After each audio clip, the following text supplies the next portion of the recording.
හොඳයි දුවපතේ. අද අපි අලුත් වැඩසටහනක් පටන් ගන්නවා. ඒක 2022 තියරි දුවල පුතාලා ප්‍රධාන වශයෙන් ආරම්භ කරගෙන තමයි මම පටන් ගන්නෙ.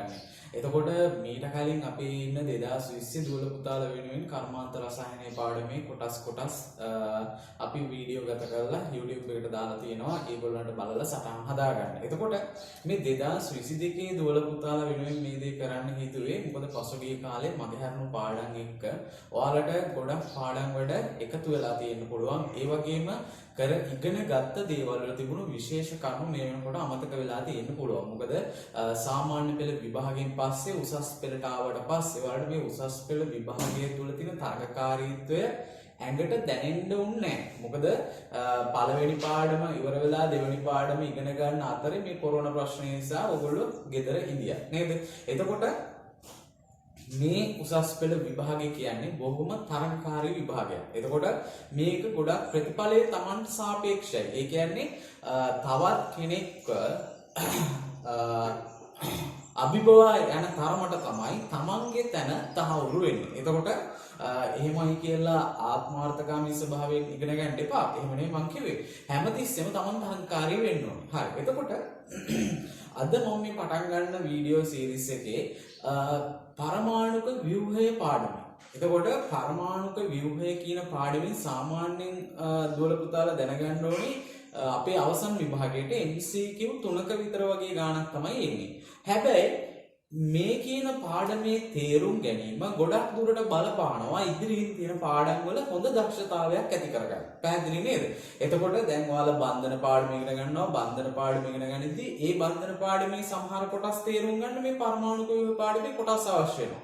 එතකොට SPD පාඩමේ හොඳ තේරුම් ගැනීමක් සිද්ධ කරන්න මේ පළවෙනි පාඩමේ කොටස් අවශ්‍ය වෙනවා. එතකොට මේ වගේ එකිනෙකට සම්බන්ධයි මේ පාඩම් අතර. ඒක නිසා මම මේකෙන් කරන්නේ ඕගොල්ලන්ට මේ පරමාණුක ව්‍යුහය පාඩමේ තියෙන සාපේක්ෂව වැඩි වටිනාකමක් තියෙන තියරි කොටස්. එහෙම කියන්නේ මේක A level විභාගයේ ප්‍රශ්නයක් ගොඩනගෙන්නත් පුළුවන්. ඒ වගේම තමයි ඔයා ඊළඟට පළවෙනියටම මුහුණ දෙන පළවෙනි වාර විභාගයේ MCQ ඒ වගේම ස්ට්‍රක්චර් ප්‍රශ්න ඒ වගේම essay ප්‍රශ්න ගොඩනැගිය හැකි තැන් ටික පිළිබඳව අවබෝධයක් ලබා දීම තමයි මේක තුලින් කරන්නේ. එතකොට මේට අමතරව තව වැඩපිළිවෙලක් තියෙනවා. ඒක මම වීඩියෝ එක මේ පාඩම කරලා ඉවර වෙලා මම ඔයාලට පැහැදිලි කරලා දෙන්නම්. හරි. එහෙමනම් දුවේ පුතේ අද අපි මුලින්ම කතා කරන්න යන්නේ ඇල්ෆා බීටා සහ ගැමා කිරණ පිළිබඳව. ඇයි මේකම කතා කරන්න හිතුවේ? දැන් අපි දන්නවා මේ ඇල්ෆා බීටා ගැමා කියන කිරණ වර්ග පිළිබඳව අපිට විවිධ අවස්ථාවල මේ පාඩම පුරාම කතා කරනවා. එතකොට මේ ඇල්ෆා බීටා ගැමා කියන කිරණ සම්බන්ධව හොඳ දැනුමක් තියෙන එක ඔයාලට MCQ වලටත් වැදගත්. ඒ වගේම අනිකුත් රචනා ප්‍රශ්න සම්බන්ධයෙන්ුත් වැදගත්කමක් තියෙනවා. හරි.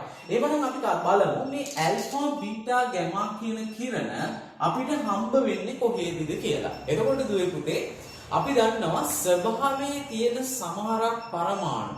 එතකොට අපි දන්නවා බොහොමයක් ඒවා ස්ථායි. හැබැයි සමහර පරමාණු තියෙනවා. දැන් උදාහරණයක් වශයෙන් ගත්තොත් රේඩියම්, ඒ වගේම තෝරියම්, ඒ වගේම යුරේනියම් වගේ පරමාණු ගත්තොත් මේගොල්ලෝ ස්වයන් සිද්ධ වශයෙන් ස්වභාවිකවම මේගොල්ලන්ගේ න්‍යෂ්ටි විකණ්ඩණය වෙලා අයනීකාරක බලයක් සහ විනිවිද යාමේ හැකියාවක් සහිත කිරණ විශේෂයක් ස්වභාවිකවම පිට වෙනවා. අපි මේ ක්‍රියාවලිය හඳුන්වනවා දුවේ පුතේ මොකක් කියලාද? විකිරණශීලීතාවය. විකිරණශීලීතාවය. විකිරණශීලීතාවය. එතකොට මේ විකිරණශීලීතාවයට මේ කියන රේඩියම්, තෝරියම්, යුරේනියම් වගේ ස්වයන් සිද්ධව අස්ථායි න්‍යෂ්ටි සහිත පරමාණු ඒ වගේම මේගොල්ලෝ අන්තර්ගත වෙලා ඉන්න ස්වභාවයේ තියෙන ඛනිජ වර්ග. උදාහරණයක් ගත්තොත් පිච් බ්ලෙන්ඩ්. අපි දැන් පිච් බ්ලෙන්ඩ් කියන ඛනිජය ගන්නවා රන්පත්‍ර පරීක්ෂාවට නේද? එතකොට තෝරනයිට්, තෝරියනයිට් වගේ කියන ඛනිජ වර්ග අපි ස්වභාවයේ දකිනවා මේ කියන අයනීකාරක බලයක් සහ විනිවිද යාමේ හැකියාවක් සහිත කිරණ වර්ග උදාහරණ ඛනිජ වර්ග විදියට. එතකොට මේ කියන විකිරණශීලීතාවයේදී උදාහරණ අයනිකාරක බලයක් සහ විනිවිද යාමේ හැකියාවක් සහිත කිරණ අපි මොකද කරන්නේ? චුම්බක ක්ෂේත්‍රයක් කරහා ගමන් කිරීමට සලස්වනවා. පැහැදිලිද? හරි. එහෙමනම් අපි එතන දැන් මේ දේ කතා කරන්න. දැන් එහෙමනම් අපි දන්නවා මොකක්ද විකිරණශීලීතාවය කියන්නේ කියලා. දැන් ලෝකයේ මේ සම්බන්ධව මුලින්ම ඉදිරිපත් කිරීම කළේ හෙන්රි බෙකරල් කියන විද්‍යාඥයා. එතකොට අපි මේ විදිහට ගන්නවා විකිරණශීලී ප්‍රභවයක්. පැහැදිලිද? අපි මේක පිච් බ්ලෙන්ඩ් කියලා හිතමුකෝ. පිච් බ්ලෙන්ඩ් කියලා හිතමුකෝ. Pitch blend. එතකොට මේකෙන් ස්වභාවිකව පිට වෙන අර මං කිව්ව ගුණ දෙක සහිත මොනවද? අයනීකාරක හැකියාවක් සහ විනිවිද යාමේ හැකියාවක් සහිත කිරණ මේ විදිහට ගමන් කරන්න සලස්වලා මේ කිරණ අපි ගමන් කරනවා චුම්බක ක්ෂේත්‍රයක් කරහා. පැහැදිලිද? හරි. එතකොට නැත්නම් අපි මේක විද්‍යුත් ක්ෂේත්‍රයක් කරහා ගමන් කරවන්න පුළුවන්. හරි. එතකොට අපි හිතමු මේක විද්‍යුත් ක්ෂේත්‍රයක් කරහා අපි ගමන් කරවුවයි කියලා. එතකොට මේ විද්‍යුත් ක්ෂේත්‍රයේ මම මේක ධන ආරෝපිත තහඩුව විදියට මේක ඍණ ආරෝපිත තහඩුව විදියට දක්වනවා. පැහැදිලිද? එතකොට මේ එන කිරණ ටික මේ ධන ආරෝපිත තහඩුව දෙසට යම් කිරණ ප්‍රමාණයක් මේ විදිහට ගමන් කරනවා. පැහැදිලිද? මෙන්න මේ විදිහට. ඒ වගේම තවත් කිරණ කිහිපයක් මේ විදිහට මෙන්න මේ ඍණ ආරෝපිත තහඩුව දෙසට උත්ක්‍රමණය වෙනවා. එතකොට මම මේකේ උත්ක්‍රමණය ටික අඩු වෙන්න දක්වන්නම් මේ විදිහට. ඒකටත් හේතුවක් තියෙනවා. ඒකත් මම පැහැදිලි කරලා දෙන්නම්. හරි. එතකොට මේ කියන කිරණ ටික මේ විදිහට ඍණ ආරෝපිත තහඩුව දෙසට උත්ක්‍රමණය වෙනවා. එතකොට මෙයාගේ උත්ක්‍රමණය මම තව ටිකක් වැඩිපුර දක්වන්නම්. එතකොට ඔයගොල්ලන්ට හොඳට ඒක පැහැදිලි වෙනවා. මේ විදිහට. හරි. ඒ වගේම තමයි දුවේ පුතේ ඕගොල්ලන්ට දැක ගන්න පුළුවන් වෙනවා මේ එන කිරණ අතරින් තවත් කිරණ කිහිපයක් කිසිදු උත්ක්‍රමණයක් දක්වන්නේ නැතුව මේ විද්‍යුත් ක්ෂේත්‍රය තුලින් මේ විදිහට ඉදිරියට ගමන් කරනවා කියලා. හරිද? එතකොට මේ කියන උත්ක්‍රමණය නිසා හරිද අපිට දැන් පැහැදිලි වෙනවා මේ ස්වභාවික විකිරණශීලීතාවයේදී නිකුත් වෙන කිරණ වලින් යම් කිරණ ප්‍රමාණයක් මේ ධනාරෝපිත තහඩුව දෙසට උත්ක්‍රමණය වීම තුලින් මේ පිට වෙන කිරණ තුල යම් ඍණාරෝපිත ස්වභාවයක් සහිත කිරණ පවතිනවා කියලා. පැහැදිලිද? ඒ වගේම ඍණ තහඩුව දෙසට මේ විදිහට උත්ක්‍රමණයක් දැක්වීම තුලින් මේ තුල ධනාරෝපණයක් සහිත කිරණ විශේෂයක් පවතිනවායි කියලා තේරෙනවා. ඒ වගේම මේ ධන සහ ඍණ කියන තහඩු දෙසට උත්ක්‍රමණයක් නොදක්වා කෙලින් ගමන් කිරීමෙන් මේ කිරණ විශේෂය මේ විදිහට ආරෝපණයක් රහිත කිරණ විශේෂයක් බව පැහැදිලි වෙනවා. එතකොට දුවේ පුතේ මේ විදිහට මේ ධන තහඩුව දෙසට උත්ක්‍රමණය වෙන්නේ මොනවද? බීටා කිරණ. මේකේ මේ ಗುಣ අධ්‍යයනය කරාම පේන්න තියෙනවා. ඒ කියන්නේ දැනගන්න ලැබුණා මේ කියන කිරණය තුල ඍණ ආරෝපිත අංශුමය ස්වභාවයක් තියෙනවා කියලා. එතකොට මේ ඍණ ආරෝපිත ස්වභාවික විකිරණශීලීතාවයේදී පිට වෙන ඍණ ආරෝපිත ස්වභාවයක් සහිත අංශුමය ගුණයක් අඩංගු වෙලා තියෙන කිරණ විශේෂය අපි හඳුන්වනවා බීටා කිරණ කියලා. පැහැදිලිද? හරි. එතකොට මේ ස්වභාවික විකිරණශීලීතාවයේදී පිටවෙන ධනාරෝපිත ස්වභාවයක් සහිත අංශුමය ගුණයක් සහිත ඒ කියන්නේ ධනාරෝපිත අංශුමය ගුණයක් සහිත කිරණ විශේෂය අපි හඳුන්වනවා මොකක් කියලාද? ඇල්ෆා කිරණ කියලා. ඒ වගේම මේ විද්‍යුත් ක්ෂේත්‍ර හරහා ගමන් කරද්දී ක්ෂේත්‍රය කියන්නේ කිසිදු ක්ෂේත්‍රයක් හරහා අපගමනයක් නොදක්වා කෙලින් ගමන් කරන මේ කිරණ මොකක්ද? විද්‍යුත් චුම්බක විකිරණ විශේෂය අපි හඳුන්වනවා ගැමා කිරණ කියලා. පැහැදිලි නේද? හරි. එතකොට පුතේ පසු කාලේනෝ මේ කරන පරීක්ෂණ වලින් මේ බීටා කිරණ වල අඩංගු වෙලා තියෙන්නේ ඍණාරෝපිත අංශුමය ස්වභාවයට හේතු වෙන්නේ ඉලෙක්ට්‍රෝන කියලා හොයාගන්නවා. ඒ වගේම මේ ඇල්ෆා කිරණ ධනාරෝපණයට හේතු වෙන ඇල්ෆා කිරණ වල පවතින අංශුමය ස්වභාවය පිළිබඳ කරපු පරීක්ෂණ වලින් මේ ඇල්ෆා කිරණ වල අඩංගු වෙලා තියෙන්නේ හීලියම් න්‍යෂ්ටි බව හොයාගන්නවා. එතකොට මෙයාගේ අඩංගු වෙලා තියෙන්නේ හීලියම් න්‍යෂ්ටි. හරි. එතකොට මෙයාගේ අඩංගු වෙලා තියෙන්නේ ඉලෙක්ට්‍රෝන. පැහැදිලිද? මෙයා විද්‍යුත් චුම්බක විකිරණයක් විදිහට තමයි කිරණයක් විදිහට තමයි ස්ථානගත වෙන්නේ. එතකොට මේගොල්ලන්ගේ මේ ಗುಣ ගණන් කතා කරනකොට දැන් මේ රූප සටහනේ මම ඔයාලට පේනවා මේ බීටා කිරණවල උත්ක්‍රමණය වැඩිපුර මම උත්ක්‍රමණයක් දැක්වුවා. මෙයාගේ උත්ක්‍රමණය සාපේක්ෂව මෙයාට සාපේක්ෂව අඩුයි. හේතුව තමයි මෙයාගේ එකම විද්‍යුත් ක්ෂේත්‍රයක් තුල මේ කිරණ අපගමනය වෙද්දී මේ කියන බීටා අංශ වල තියෙන ඉලෙක්ට්‍රෝන ඇල්ෆා අංශ වල ඉන්නේ හීලියම් න්‍යෂ්ටි. එතකොට හීලියම් න්‍යෂ්ටි වලට සාපේක්ෂව මේ බීටා අංශ වල ස්කන්ධය ගොඩාක් අඩුයි. ඒ නිසා මොකද වෙන්නේ? මේ කියන ක්ෂේත්‍රය තුලින් යද්දි මෙයාගේ උත්ක්‍රමණය මේ හීලියම් න්‍යෂ්ටි වලට සාපේක්ෂව වැඩි වෙනවා. පැහැදිලි නේද? හරි. එතකොට දුවේ පුතේ මේ කියන කරුණු කාරණා ටිකට අමතරව අපි තවත් කරුණු කාරණා කිහිපයක් මේ කියන ඇල්ෆා බීටා ගැමා කිරණ සම්බන්ධයෙන් දැනන් සිටිය යුතුයි. හරි. එහෙනම් අපි බලමු ඒවා මොනවද කියලා. මේ දේවල් ඔයාගේ A level විභාගයේ MCQ එකට වැදගත් වෙන්න පුළුවන්. ඒ වගේම තමයි ඔයාලා පළවෙනියටම මුහුණ දෙන විභාගේ පළවෙනි වාර විභාගයට මේක ගොඩක් වැදගත්. එතකොට අපි ඉස්සෙල්ලම ෆයිට් කරන්න ඕනි දුවේ පුතේ අපේ ළඟම තියෙන අභියෝගයට. ඒ කියන්නේ දැන් ඔයාලා A level කරන්න ඇවිල්ලා ලියන පළවෙනිම වාර විභාගෙන් ඔයා පන්තියේ ඉදිරි පෙළ තැනක් හදාගත්තොත් ඒක තුලින් ඔයාට ලැබෙනවා විශේෂ වාසි කිහිපයක්. ඒ තමයි දැන් ඔයා ඇත්තටම පන්තියේ පොරක් වෙනවා. අපේ වචනෙන් කියනවා නේ. ඊට අමතරව ගුරුවරු ඔයා සම්බන්ධව යහපත් දර්ශනයකින් දකිනවා. එතකොට ඔයාට ඕනම වෙලාවක අමාරු දෙයක් ගුරුවරයෙක්ගෙන් අහගන්න. ඒ වගේම එතකොට ඔයාගේ වටේ ඔයාව ප්‍රොෆෙසර් කෙනෙක් වශයෙන් සලකලා වටේ ප්‍රොෆ් කෙන යහළුවෝ ටික වැඩි වෙනවා. එතකොට මොකද වෙන්නේ? ඒකත් ඔයාට වැදගත්. ඇයි ඔයාගෙන් එතකොට යාළුවෝ නිතර ප්‍රශ්න අහනවා. නිතර ප්‍රශ්න අහනකොට ඔයා අලුත් මානයන් ගැන හිතන්න පටන් ගන්නවා. එතකොට යම් කිසි යාළුවෙක් ඔයාගෙන් අහන ප්‍රශ්නේ ඔයාට බැරි වුණොත් ඔයා ඒකට උත්තරේ හොයනවා. මේ විභාගෙදි වෙන්න ඕනේ ඒක තමයි දුවේ පුතේ. ඒ කියන්නේ හැමතිස්සෙම තමන් අලුත් දේවල් හොයන්න ඕනේ. ඒ කියන්නේ තමන් සාම්ප්‍රදායිකව තියරි නෝට් එක පාඩම් කළා කවදාවත් A level විභාගෙ හොඳට පාස් වෙන්න බෑ. ඒක හොඳට තේරුම් ගන්න. හොඳට ප්‍රශ්න කරන්න ඕනි.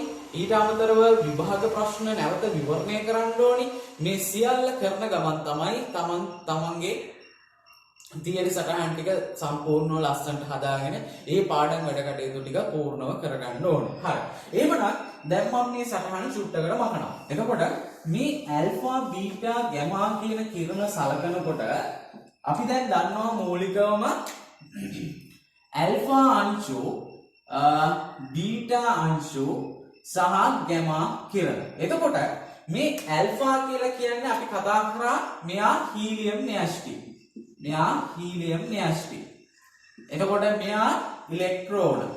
මෙයා විද්‍යුත් චුම්බක විකිරණයක්. එතකොට දුවේ පුතේ අපි කිව්වා මේ ස්වභාවික විකිරණශීලීතාවය නැත්නම් විකිරණශීලීතාවය කියලා කිව්වේ අයනීකාරක බලයක් සහ විනිවිද යාමේ හැකියාවක් සහිත කිරණ ස්වභාවිකව පිටවීමේ ක්‍රියාවලිය අපි විකිරණශීලීතාවය කියලා හැඳින්වනවා. එහෙනම් අපි දන්නවා මේ කියන කිරණ තුනටම යම් කිසි ගුණාංග දෙකක් ස්ථිර වශයෙන් තියෙනවා කියලා. මොකක්ද? අයනීකාරක හැකියාවක් තියෙනවා. ඒ වගේම විනිවිද යාමේ හැකියාවක් තියෙනවා. එතකොට දුවේ පුතේ මේකේ අයනීකාරක හැකියාව ගත්තොත් මේ තියෙන බීටා කිරණ වලට මේ තියෙන ඇල්ෆා කිරණ වලට තමයි ඉහළම අයනීකාරක හැකියාව තියෙන්නේ. ඊට පස්සේ මේ බීටා කිරණ වලට තමයි අයනීකාරක හැකියාව වැඩි. ගැමා කිරණ වලට අයනීකාරක හැකියාව ගොඩක් අඩුයි. ඒ වගේම තමයි විනිවිද යාමේ හැකියාව ගත්තොත් දැන් මේ ඇල්ෆා අංශු මේ බීටා කිරණ මේ ගැමා කිරණ. එතකොට මේ විනිවිද යාමේ හැකියාව බැලුවොත් ඇල්ෆා කිරණයට වඩා බීටා කිරණය වැඩි, බීටා කිරණයට වඩා ගැමා කිරණය වැඩි. පැහැදිලි නේද? ඒ වගේම තමයි මේගොල්ලන්ගේ වේගය සැලකුවොත් දැන් මේ අපි සාමාන්‍යයෙන් මේ දෙක ඕනම කෙනෙක් පාඩම් කරගන්නවා තියරි සටහන තුල. එතකොට මේක අමතරව අපි තව දැනගත යුතු කරුණු කාරණා කිහිපයක් තියෙනවා. දැන් බලන්න වේගය අතින් ගත්තොත් ළමයි මේ කියන ගැමා කිරණයට තමයි ඉහළම වේගයක් තියෙන්නේ. එතකොට අපි දන්නවා මෙයා විද්‍යුත් චුම්බක විකිරණයක්. එහෙනම් විද්‍යුත් චුම්බක විකිරණයක් කියලා කියන්නේ මෙයා මොකක් වෙන්න ඕනිද? ආලෝකයේ වේගයෙන් ගමන් කරන්න ඕනේ. අපි දන්නවා විද්‍යුත් චුම්බක විකිරණයකට රික්තකයකදී වගේම සාමාන්‍ය වායු ගෝලය තුලත් ආලෝකයේ ප්‍රවේගයෙන් ගමන් කරන්න පුළුවන්. එහෙනම් මෙයා ආලෝකයේ ප්‍රවේගයෙන් ගමන් කරනවා. ඒ කියන්නේ 3 වැඩි පිළිම 10 බල 8යි ms ඍණ එකක ප්‍රවේගයක් සහිතයි. පැහැදිලිද? ඒ වගේම තමයි මේ බීටා කියන කිරුණ ගත්තොත් මෙයා ආලෝකයේ ප්‍රවේගයට වඩා අඩුවෙන් තමයි මෙයා ගමන් කරන්නේ. ඒ වගේම මේ ඇල්ෆා අංශු ආලෝකයේ ප්‍රවේගයට වඩා අඩු වේගයක් සහිතව තමයි ගමන් කරන්නේ. පැහැදිලිද? හරි. ඒ වගේම තමයි දැන් මේකේ ගත්තාම අපිට ඉස්සරහට විවිධ පරීක්ෂණ සඳහා මේ විවිධ කිරණ වර්ග අවශ්‍ය වෙනවා. එතකොට අපිට මුලින්ම අවශ්‍ය වෙන්නේ මෙන්න මේ කියන ඇල්ෆා කිරණය. අපි මෙයාව ගන්නවා මොකටද? රදර්ෆර්ඩ්ගේ රන්පත් පරීක්ෂණ ඉගෙන ගන්නකොට මේ ඇල්ෆා කිරණ ප්‍රකිරණය තමයි අපි කතා කරන්නේ. එතකොට ළමයි දැන් මේ අද කතා කරපු මේ තියරි කොටස, ඒ කියන්නේ වැඩි වෙලාවක් නැහැ, විනාඩි 10ක් විතර වගේ තමයි වෙන්නේ. එතකොට මේ වීඩියෝ එකට අමතරව ඉස්සරහටම මේ කියන පාඩමේ තියෙන වැදගත් වෙන පාඩම් කොටස් මේ විදිහට තියරි පාර්ට් එක විස්තර කරලා හොඳට වීඩියෝ වශයෙන් දානවා. එතකොට මේකෙදි දුවල පුතාලට කරන්න තියෙන්නේ මම දැන් මේ විදිහට මොකද කරන්නේ මෙහෙම කරලා අපිට ළමයි පිරිසක් අපි වටා එකතු කරගෙන මම Zoom map එක හරහා ඕගොල්ලන්ට ඉදිරියේ තියෙන බන්ධන පාඩම මුල ඉඳන් අගට සියලුම තියරි කොටස් කිසිදු මුදලක් අය කරන්නේ නැතුව මම ඔයාලට උගන්වනවා. පැහැදිලිද? එතකොට ඕගොල්ලන්ට මේ පාඩම බොහෝ දුරට දහවල් කාලේ නැතුව ඕගොල්ලන්ගේ අනිත් පාඩම් වැඩ කටයුතු, පන්ති වැඩ කටයුතු, පාසල් වැඩ කටයුතු වලට බලපෑමක් නොවන විදියට රාත්‍රී කාලයේදී මම ඒක සැලසුම් කරලා හරියට උගන්වනවා. හරිද? සියලුම තියරි කොටස් හොඳට පැහැදිලි වෙන විදිහට උගන්වනවා. එතකොට දුවේ පුතේ දැනට මම මගේ WhatsApp group එකක් හදලා තියෙනවා. ඒකේ දරුවෝ කිහිප දෙනෙක්ම දැන් ඉන්නවා.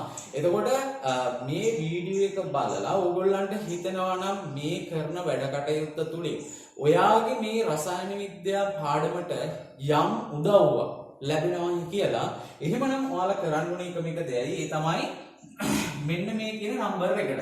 මොකක්ද? 0.71 52යි 98යි 978. හරි. මේක පොඩ්ඩක් මේක පේන්න නැති නිසා මම මේ විදිහට මකලා ලියන්නම්. 52යි 98යි 978. එතකොට දුවේ පුතේ ඔයා ලංකාවේ කොහේද ඉන්නේ කියන එක වැදගත් නෑ මේ සඳහා. මොකද මම පන්ති කරන්නේ ගම්පහ. හැබැයි පන්ති ගම්පහ කළාට ඔයාලට මේ ඔන්ලයින් ක්ලාස් එක තුලදී අපිට හමු වෙලා ඉගෙන ගන්න පුළුවන් ලංකාවේ කොහේ හිටියත්. ඒක නිසා ඔයා ඉන්නේ කොහේද ප්‍රදේශය අදාළ නැහැ. මේ කියන නම්බර් එකට 0.71යි 52යි 98යි 978. මේ කියන නම්බර් එකට මැසේජ් එකක් දාන්න. ඔයාගේ WhatsApp සහිත ෆෝන් නම්බර් එකකින් ඔයාගේ නම සහ දිස්ත්‍රික්කය සඳහන් කරලා. මොකක්ද? නම සහ දිස්ත්‍රික්කය. නම දාන්න, ඒ වගේම දිස්ත්‍රික්කය දාන්න. එතකොට මේ විදිහට දාලා මට WhatsApp මැසේජ් එකක් දාන්න. එතකොට මම මගේ මේ 2022 තියරි පන්තියේ group එකට ඔයාලව ඇඩ් කරගන්නම්. එතකොට මට මේ group එක හරහා පුළුවන් ඔයාලට දැනුම් දෙන්න මේ කියන දවසේ මේ කියන වෙලාවට මම පන්තිය කරනවා. ඒ වෙලාවට ඔයාලා Zoom එක හරහා මට කනෙක්ට් වෙන්න කියලා මම link එක දාන්නම්. හරිද? එතකොට අපි අතර යම් සම්බන්ධතාවයක් ගොඩනගා ගන්න මේ හරහා පුළුවන් වෙනවා. එතකොට ඕගොල්ලන්ට මේ සඳහා මුදලක් වැය වෙන්නේ නැහැ. ඕගොල්ලන්ට තියෙන්නේ මේ ලැබෙන අවස්ථාවෙන් උපරිම ප්‍රයෝජන අරගෙන ඉගෙන ගන්න. හරිද? එතකොට බන්ධන පාඩමේ මොනවද තියෙන අපහසුතාවයන් ඒ කිසි දෙයක් අදාළ නැහැ. පුංචිම තියරි කොටසේ ඉඳන් සියලුම සංකීර්ණ තියරි කොටස් එක්ක උදාහරණ ප්‍රශ්න සහිතව සියලුම දේ ඔයාලට මම කරලා දෙනවා. පැහැදිලි නේද? හරිද පුතේ? එහෙමනම් මේ කරුණු කාරණා ටිකත් ඔළුවට ගන්න. ඒකම මම ඉස්සරහට තවත් තියරි කොටස් කිහිපයක වීඩියෝ මේ එක්කම ඔයාලට ලැබෙන්න සලස්වන්නම්. හරි. එහෙමනම් අදට නවතිනවා. මේ කියන නම්බර් එකට මැසේජ් එකක් දාන්න. ඒ වගේම මේ YouTube එකේ මේ channel එක subscribe කරලා තියන්න. එතකොට අලුතෙන් වීඩියෝ එකක් දාපු ගමන් ඔයගොල්ලන්ට ඒක දැක් ගන්න පුළුවන් නිසා. හරි. ස්තුතියි.